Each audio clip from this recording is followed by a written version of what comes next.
Overwatch 2 has been out for 3 whole seasons, and as we close the chapter on the 3rd season of Overwatch 2, we're going to reflect and compare the differences between Overwatch 1 and Overwatch 2. Did it all end up being good changes? Was Overwatch 1 better than Overwatch 2? And did Overwatch 2 deliver on many of the things that the community has been asking for? There's a lot we got to break down and talk about. Let's smash that like and subscribe if you enjoy the content, and let's jump right in. Now, the first thing that we got to talk about is 6v6 versus 5v5. Was this a good change for Overwatch now that we have gotten to experience 5v5 for quite some time? Well, like with anything, there is good and there is bad. I think that 5v5 definitely makes it a lot less visually confusing, and from a spectator's point of view, that's easier. From a player's point of view, there's a lot less going on your screen at any one time, and individually, you do have more impact on average, although that's going to be a bit higher for the one tank on each team. And of course, there was a lot of growing pains going into this 5v5 system with the balancing around all the characters. And we'll talk about the role passives in a little bit, but even still, while there have been growing pains with 5v5, for the most part, the balance has been a bit better than the chaotic balance of 6v6. Not to say that there weren't great periods of time in 6v6 that actually did have good balance, but it was incredibly hard to balance around two very powerful tanks with a lot of diverse abilities, not to mention the fact that role queue wasn't in the game for a very long time during the 6v6, and we definitely went through a lot of crazy metas like double shield or metas that centered around no DPS, so we have dealt with some of the core problems, but there are definitely still some that remain. All in all, I think that 5v5 is fine. I definitely think that 6v6 could have been made to work, and with a lot of the problems of 5v5, I don't really see the huge benefit to swapping over, and the goal felt mainly to mix up the game or shake things up rather than needing to happen so that the game would be healthier, if that makes sense. But that's not really the only thing that changed by swapping this system, because there has been an increase in emphasis in mechanics and a decrease in strategy. Something that is really important to understand about the 6v6 system, especially when that second tank was more of someone that punished mistakes. The off-tank role historically was a mistake punisher. And with bigger teams and bigger health pools, the impact that you would get in the game and the way that you would play the game centered a lot more around strategy than it did around traditional mechanics. And what I mean by that is, take someone with average mechanics or even good mechanics from another game and throw them into Overwatch 1, they would underperform far more than they do in Overwatch 2, a game that favors the more traditional aspects of an FPS shooter. So Overwatch 2 does bring Overwatch to a more FPS-centric focus and away from a lot of the MOBA or the MMO style strategies that you generally think about when we thought about Overwatch 1. Now, I can't really say that one is better than the other, because I definitely think that Overwatch 2 is better from a new person point of view, someone getting into the game for the first time, but I don't think it has nearly as much depth as Overwatch 1 did, and it doesn't punish you nearly as much for not understanding the strategy of the game as Overwatch 1 did. So I can understand both aspects of these, but really, if you asked me, I definitely preferred Overwatch 1 for its deep complexity in the game and in-game understanding versus the very simplified Overwatch 2 for the most part. But of course, I'm a coach, I'm gonna like that more, and the average player's experience will probably enjoy Overwatch 2 more, if I'm being honest, and I'm not saying one is better than the other. I really like both games. I might be in the minority here, but I actually really like Overwatch, so yeah, a little weird, right?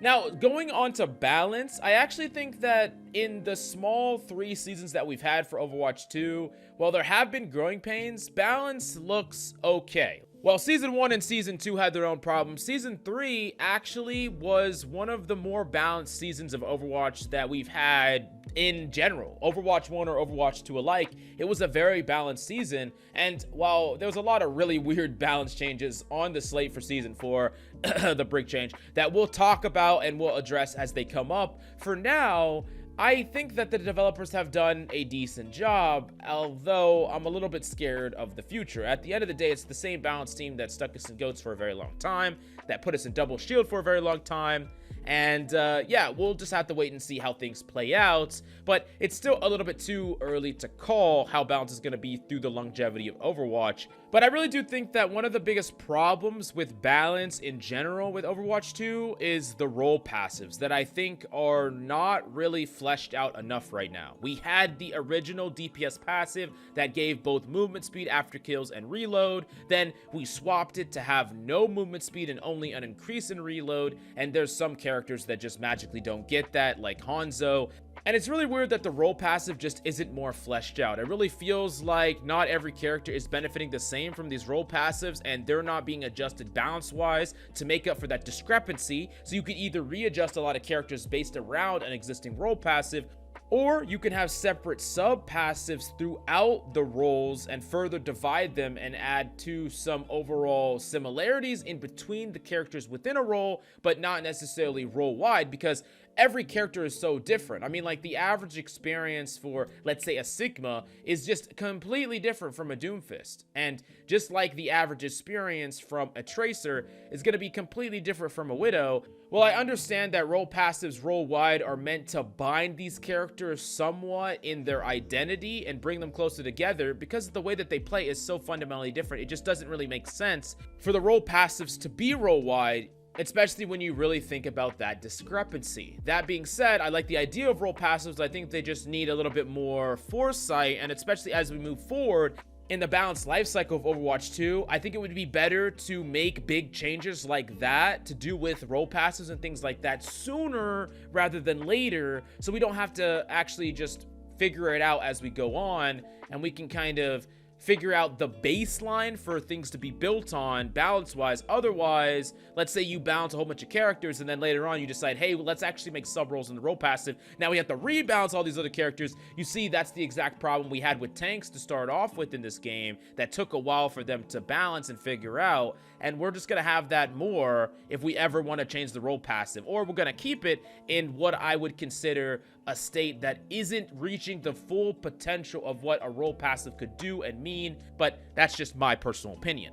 Now, we do have to talk about 2CP versus push, and it doesn't really have to be a versus because we could exist in a world where both of them are here, but I think that for the majority of people, push has been fairly underwhelming. I've personally have liked the mode and I like the idea of the mode, but I get why people really don't. And the majority of people just are either lukewarm or they just don't like the mode at all. I personally put a lot of the blame on many of the maps around push. I think that especially like Esperanza in particular is pretty poorly designed. In my opinion, this is just my opinion, but I think that we could definitely see push be revitalized and maybe some rule sets changed to make it a little bit better. Just like how 2CP on release was actually miserable. If y'all don't remember, you had to cap all 3 points in order to cap the point. Players could use their movement abilities right out of spawn, and people could do stuff like even mass resurrect from spawn. I mean, there was just like a million problems with 2CP to start off with that they slowly fixed over time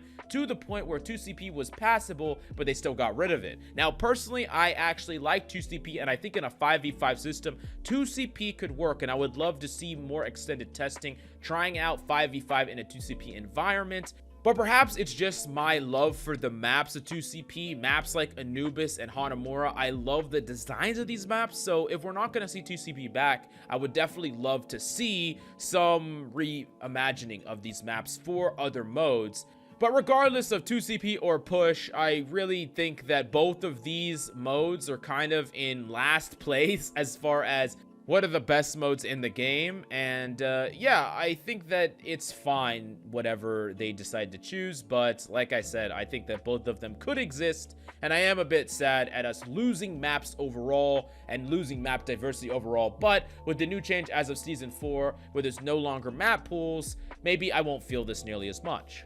Now, the last thing I gotta talk about, of course, is the ranked system with Overwatch 2, where the ranked system is probably the biggest weakness out of everything. I think most of the stuff we talked about is passable, and there's things that Overwatch 2 is even doing right, depending on your point of view. But for the ranked system, I think most people would say that it is just a lot worse. Like, it's just strictly worse than the Overwatch 1 rank system in a lot of ways. The lack of transparency is one thing. I know some people like to not see their rank go up and down. I did. As a competitive system, I think it's important for things to go up and down, for you to feel your wins and losses. It's competitive. If you don't want to feel that way, I think you should probably just play quick play instead. But I understand why people would rather see that progress in chunks rather than see that progress as it happens. But even transparency or no transparency, there's just so many problems with the rank system that it's hard to list them out. Top 500 right now is just in a really weird state where people are gatekeeping their rank. There's all this talk of rank inflation, and there's this lack of transparency from the devs about information about how many people are in each rank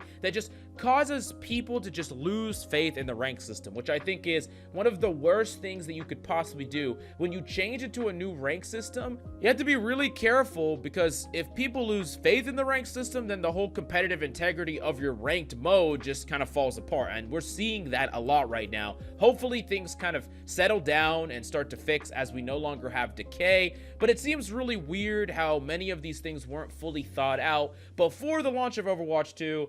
And it feels like a lot of these changes to the rank system and even to role passives and balance and things like that are happening almost too reactionarily, where if Overwatch 2 was being planned for so long, some of this stuff should have been more thought out and thoroughly tested, so that we don't have these periods of players just doubting the rank system and not believing in it and not thinking it's an accurate reflection of their skill. And that's kind of what we're seeing right now. Now, that being said, the start of Overwatch 1, the rank system that we had at the very beginning in the first couple of seasons, was not great either, and it got better over time, so I do imagine that Overwatch 2 will get better over time. I just felt like maybe we should have already learned many of the lessons of Overwatch 1, and instead of just completely revitalizing the system, we could have took what we learned and had a slightly altered system that was just a bit better, further working on that thing. I think that, in general, as time moves on with things in Overwatch, changes happen slowly, but they do get better. We saw that with 2CP, how every single change that was slowly added made it better and better and better and better.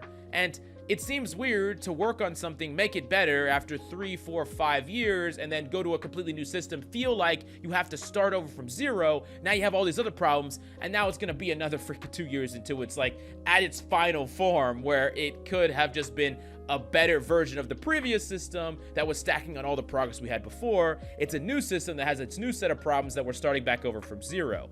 Now, at the end of the day, do I like Overwatch 2 better than I liked Overwatch 1? Probably not, but a bit of that is going to be nostalgia and the fact that there was just something a little special about Overwatch 1 pre-GOATS era, and even halfway through GOATS era, that was kind of like catching lightning in a bottle. And I don't really think that we're ever going to get that back, but I still really like Overwatch 2, and I think that there's a lot of these changes that are better for the casual experience, really good for just the development of the game as far as balance is concerned with the current balance team, and I think it has the potential to grow into something great over time. So yes, I do prefer Overwatch 1, but I'm still really liking Overwatch 2. But let me know down below, what are the changes that you think Overwatch 2 nailed, and which ones did they miss on?